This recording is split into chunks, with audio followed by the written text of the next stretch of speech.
Investment और finance की जानकारी के लिए Finnovations.com चैनल को जरूर सब्सक्राइब करें और नोटिफिकेशंस पाने के लिए बेल आइकन पर क्लिक करें।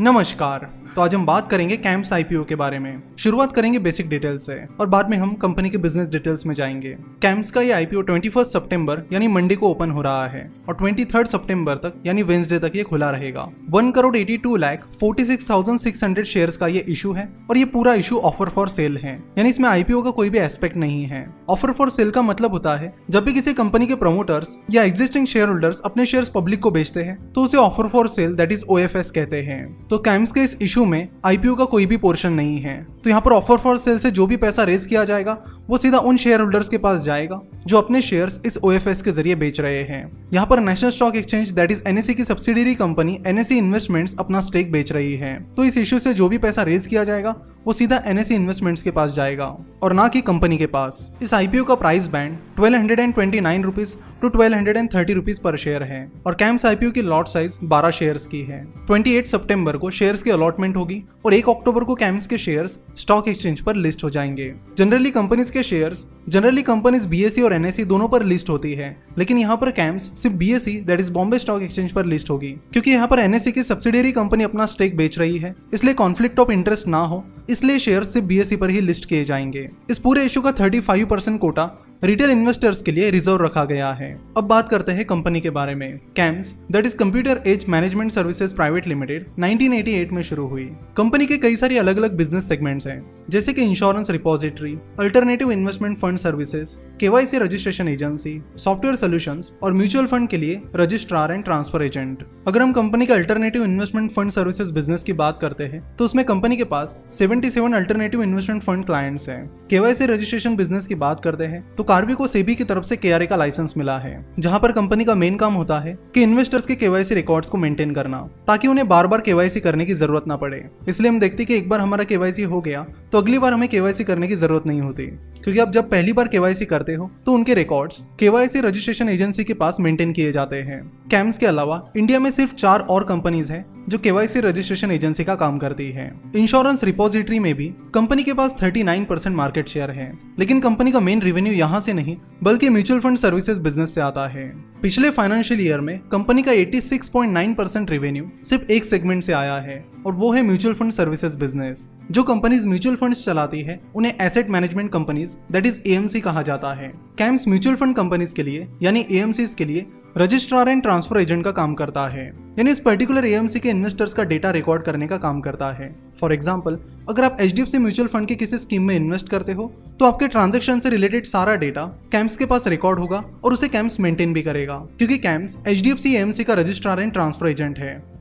सो registrar and transfer agents mutual fund investors को उनके इन्वेस्टर्स का ट्रांजैक्शन डेटा और बाकी डेटा रिकॉर्ड और मेंटेन करने के लिए मदद करते हैं, जिससे म्यूचुअल फंड कंपनीज को भी अपना ऑपरेशन चलाने में काफी आसानी होती है। रजिस्ट्रार एंड ट्रांसफर एजेंट अपने सर्विस के लिए जो भी फीस चार्ज करते हैं वो सीधी म्यूचुअल फंड कंपनी को चार्ज करते हैं। इन्वेस्टर्स के द्वारा जितनी अमाउंट इन्वेस्ट की जाती है उस अमाउंट के अनुसार कैम्स उस म्यूचुअल फंड कंपनी को चार्ज करती है। जनरली 2 तरह के म्यूचुअल फंड्स होते हैं, डेट म्यूचुअल फंड जो बॉन्ड्स और डिबेंचर्स में इन्वेस्ट करते हैं और दूसरे होते हैं इक्विटी म्यूचुअल फंड्स जो स्टॉक मार्केट में इन्वेस्ट करते हैं। तो इक्विटी म्यूचुअल फंड पर कैम्स ज्यादा फीस चार्ज करते हैं, वही डेट म्यूचुअल फंड पर कम। Registrar and transfer agents equity mutual fund में जो भी इन्वेस्टमेंट की जा रही है उस पर ऑन एन एवरेज 0.06% चार्ज करते हैं और डेट म्यूचुअल फंड पर 0.02% चार्ज करते हैं। तो जितनी ज्यादा अमाउंट लोग म्यूचुअल फंड में इन्वेस्ट करेंगे उतना ही ज्यादा रेवेन्यू कैम्स और बाकी रजिस्ट्रार एंड ट्रांसफर एजेंट्स कमा पाएंगे। अगर म्यूचुअल फंड इंडस्ट्री बहुत तेजी से ग्रो होती है तो उसका डायरेक्ट फायदा रजिस्ट्रार एंड ट्रांसफर एजेंट्स को होगा। तो चलो देखते हैं कि म्यूचुअल फंड इंडस्ट्री की ग्रोथ फिलहाल कैसे चल रही है। इंडिया का जो हाउस होल्ड सेविंग रेट है वो बहुत ज्यादा है, यानी 30% के करीब है और इंडिया का ये house hold saving rate US, UK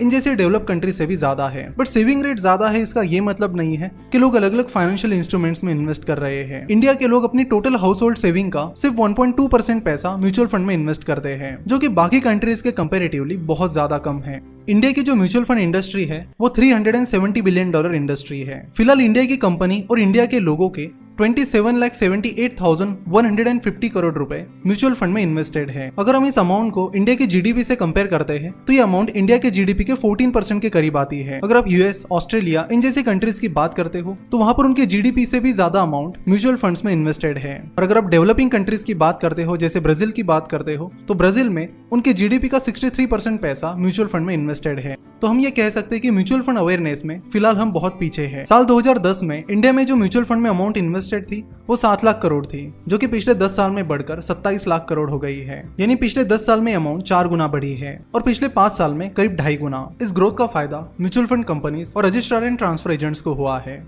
सिर्फ म्यूचुअल फंड कंपनीज ही नहीं बल्कि गवर्नमेंट भी म्यूचुअल फंड को पुश कर रही है। म्यूचुअल फंड सही का कैंपेन आप सभी ने देखा ही होगा, तो उससे आपको आइडिया आ गई होगी। जैसे जैसे म्यूचुअल फंड के बारे में अवेयरनेस हो रही है, यहाँ पर डिमांड बढ़ रही है और ग्रोथ भी दिखाई दे रही है। और हम ये मानते हैं कि फिलहाल कोविड-19 पैंडेमिक की वजह से कुछ टाइम के लिए ग्रोथ रुक जाए, लेकिन बाद में म्यूचुअल फंड इंडस्ट्री की ग्रोथ जारी रहेगी।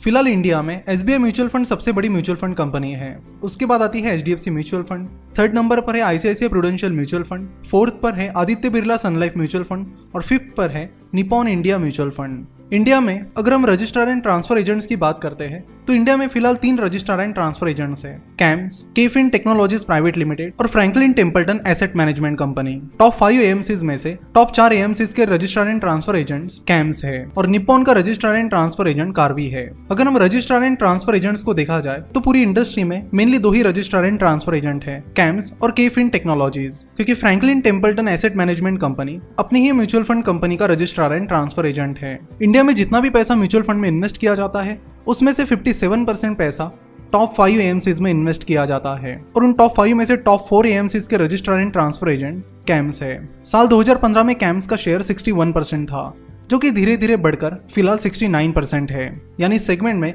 कैम्स फिलहाल मार्केट लीडर है। अब कंपटीशन पर नजर डालते हैं। कैम्स का जो मेन कंपटीटर है उसका नाम है केफिन टेक्नोलॉजीज प्राइवेट लिमिटेड, जिसका नाम पहले कार्वी फिनटेक प्राइवेट लिमिटेड था। कार्वी फिनटेक को अपना नाम क्यों बदलना पड़ा, अगर आप ये जान लोगे तो कई सारी चीजें आपकी क्लियर हो जाएगी। पिछले साल दिसंबर में सेबी ने कार्वी ब्रोकिंग, जो कि कार्वी ग्रुप का ही एक स्टॉक ब्रोकरेज फर्म है, उसे नए अकाउंट्स खोलने से बैन कर दिया। इसके पीछे मेन रीजन ये था कि कार्वी ब्रोकिंग ने अपने जो कस्टमर्स हैं उनके शेयर्स अपने अकाउंट में ट्रांसफर किए। अपने कस्टमर्स के जो शेयर्स उन्होंने अपने अकाउंट में ट्रांसफर किए वो उन्होंने बैंक के पास गिरवी रखे और उस पर लोन लिया और वो पैसा उन्होंने अपनी ही ग्रुप की कंपनी कार्वी रियल्टी को ट्रांसफर किया। उन्होंने करीब 1100 करोड़ रुपए कार्वी रियल्टी को इस तरह से ट्रांसफर किए थे। जब ये मामला सामने आया तो सेबी ने कार्वी ब्रोकिंग पर एक्शन लेना शुरू किया, जिसका सीधा असर कार्वी ग्रुप की इमेज पर हुआ और इसीलिए कार्वी ग्रुप की कई सारी कंपनीज ने इस दौरान अपने नाम चेंज किए। शायद इसलिए क्योंकि लोगों को ये ना पता चले कि ये कंपनीज कार्वी ग्रुप की कंपनीज हैं। तो कार्वी ग्रुप के इस इशू का फायदा भी कैम्स को हो रहा है, लेकिन इस इशू से पहले भी कैम्स तेजी से आगे बढ़ रहा था। पिछले कुछ सालों में म्यूचुअल फंड इंडस्ट्री की ग्रोथ के चलते registrar and transfer agent industry भी काफी तेजी से ग्रो हो रही है।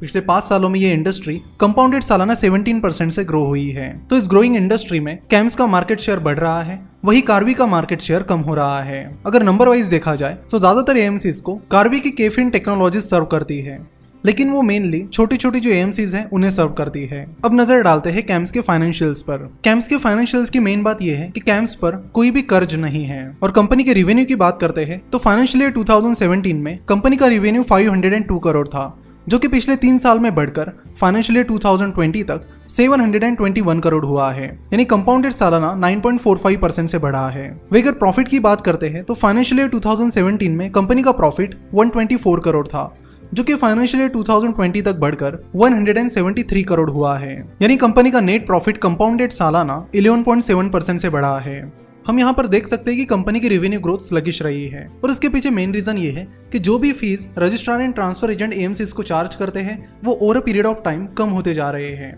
Registrar and transfer agents equity mutual funds के लिए एएमसीज को 2015 के around on an average 0.075% charge करते थे और वो फीस अब कम होकर फाइनेंशियल ईयर 2020 तक ऑन एन एवरेज 0.059% पर आ गई है। कंपनी के प्रॉफिट मार्जिन 23% है, यानी जितना भी कंपनी रेवेन्यू कमा रही है उसका 23% कंपनी का नेट प्रॉफिट निकल कर आता है। इंडस्ट्री तेजी से ग्रो हो रही है, कंपनी का मार्केट शेयर भी बढ़ रहा है। इसके बावजूद भी अगर कंपनी का रेवेन्यू तेजी से नहीं बढ़ रहा है तो ये कंसर्न जरूर है।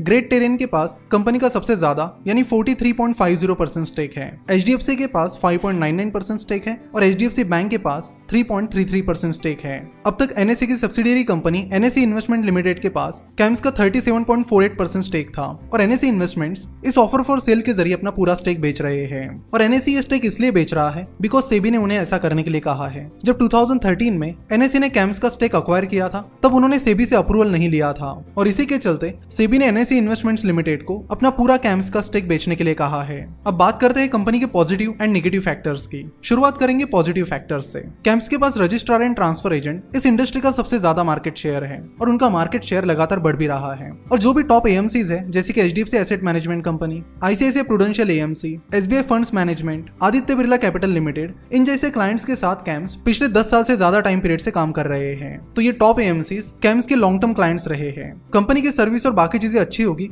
तभी ये सारी AMCs कैम्स के साथ इतने लंबे टाइम से काम कर रही है। नेक्स्ट फैक्टर है कैम्स कंटिन्यूअस बेसिस पर अपने शेयर होल्डर्स को डिविडेंड देता आ रहा है। कैम्स जिन जिन सेगमेंट्स में काम करता है उनमें कंपटीशन बहुत कम होती है और जनरली उन सेगमेंट्स में कैम्स की मोनोपोली चल रही होती है या फिर ज्यादा कंपटीशन नहीं होती। और अगला पॉजिटिव पॉइंट ये है कि कैम्स का रेवेन्यू डायरेक्टली इस चीज पर डिपेंड है कि कितनी ज्यादा अमाउंट म्यूचुअल फंड्स में इन्वेस्ट की जाएगी। और जहां तक म्यूचुअल फंड इंडस्ट्री की ग्रोथ की बात है तो ये इंडस्ट्री आने वाले टाइम में भी इसी तरह ग्रो हो सकती है। अब बात करते हैं कंपनी के नेगेटिव पॉइंट्स के बारे में। कंपनी का जितना revenue registrar and transfer agent business से आ रहा है उसका 67% बिजनेस टॉप 5 क्लाइंट से आ रहा है। तो उनमें से 1-2 क्लाइंट्स भी इधर से उधर चले जाते हैं तो उसका बहुत बड़ा इंपैक्ट कैम्स के फाइनेंशियल स्टेटमेंट्स पर पड़ेगा। नेक्स्ट पॉइंट है कैम्स जिस सेगमेंट में काम करती है वहां पर रेगुलेटरी चेंजेस चलते रहते हैं। तो ऐसे में अगर सेबी कोई नए चेंजेस लाती है तो उसका इंपैक्ट भी कैम्स के बिजनेस पर हो सकता है। कैम्स के registrar and transfer agent business के अलावा बाकी बिजनेसेस कुछ खास परफॉर्म नहीं कर रहे हैं। रिसेंटली उन्हें अपना banking and non banking services business बंद करना पड़ा है। और कैम्स के लिए सबसे बड़ा रिस्क जो हमें लगता है वो है कंपटीशन। अगर यहाँ पर 1-2 बड़े प्लेयर्स आते हैं तो वो जरूर कैम्स के बिजनेस के लिए प्रॉब्लम क्रिएट कर सकते हैं। एक्चुअली कैम्स जैसा बिजनेस सेटअप करने में काफी टाइम लगता है इसलिए डायरेक्ट कंपटीशन इतने जल्दी आना तो पॉसिबल नहीं है। लेकिन फ्रैंकलिन टेम्पल्टन की तरह ही अगर बाकी AMCs भी अपने खुद के ही registrar and transfer agent setup करते हैं तो वो चीज कैम्स के लिए एक बहुत ही नेगेटिव पॉइंट रहेगी।